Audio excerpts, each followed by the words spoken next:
বন্ধুরা, তোমরা কেমন আছো? আশা করি সবাই ভালো আছো। তো আমরাও ভালো আছি। দেখো, সকাল সকাল খিচুড়ি খেতে গেছিলাম, একবারই কালী পুজো হয়েছে সেইখানে প্রসাদ খেতে। তো দেখো, খিচুড়ি খেয়ে একদম গোলুমোলু হয়ে আসলাম। আর আমার ছেলে দিকে এসে দেখি ব্রাশ না করে রুটি খাচ্ছে। এই যে ছেলের বাবা তো কোনো কিছু কাজ টাজ পারেই না, ছেলেকে যেইভাবেই খাওয়াচ্ছে। দেখো কি অবস্থা। আর আমার ছেলে কিন্তু খুবই শরীর খারাপ হয়েছিল, এখন ঠাকুরের আশীর্বাদে একটু ভালো আছে, সব ভালো হয়ে গেছে। দেখো। অবশ্যই কিন্তু লাইক করবে ছেলের জন্য, তোমাদের আশীর্বাদই হয়েছে। তো ওই ঘরে সবাই রুটি খাচ্ছে, দেখতে দেখো পাচ্ছ। দেখো দেখো আমাদের গাছের মধ্যে কাঁঠালও ধরছে। কাঁঠাল ধরেছে, চলো। এই দিনে তো সবার কাছেই প্রায় কাঁঠাল ধরেছে, আমাদের কাছেও ধরেছে, ছোট ছোট, বেশি বড় হয়নি এখনো।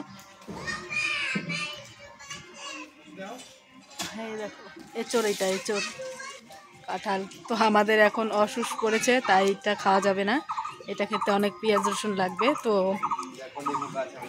লেবু গাছও দেখো, আমাদের পাতি লেবুর গাছ, কত সুন্দর লেবু ধরেছে, ঝোঁকা ঝোঁকা।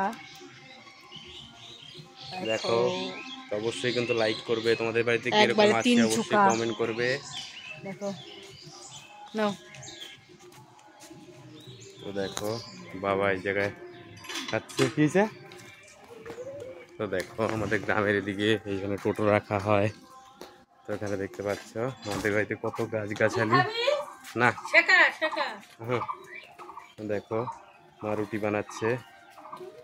দেখো রুটিগুলো পুড়ে পুড়ে গিয়েছে।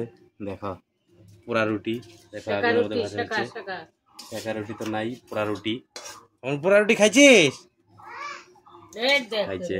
তো অবশ্যই দেখো, দেখো রুটি ফুলছে। তো অবশ্যই কিন্তু লাইক করবে। মা কত কষ্ট করে রুটি ভাজতেছে, দেখো বউগুলা বসে আছে, একটাও কাজ করতেছে না। মা আমাদের এখনো, মার এত বয়স হয়ে গেছে, তা সত্ত্বেও আমাদেরকে রান্না করে খাওয়াচ্ছে, বুঝতেই পারছো ব্যাপারটা। তো আজকের মতো ভিডিও এখানেই ছিল। ভিডিওটা ভালো লাগলে লাইক কমেন্ট শেয়ার করবে, অবশ্যই সাবস্ক্রাইব করবে, ফলো করবে। বাবার রুটি খাওয়া শেষ, বাই।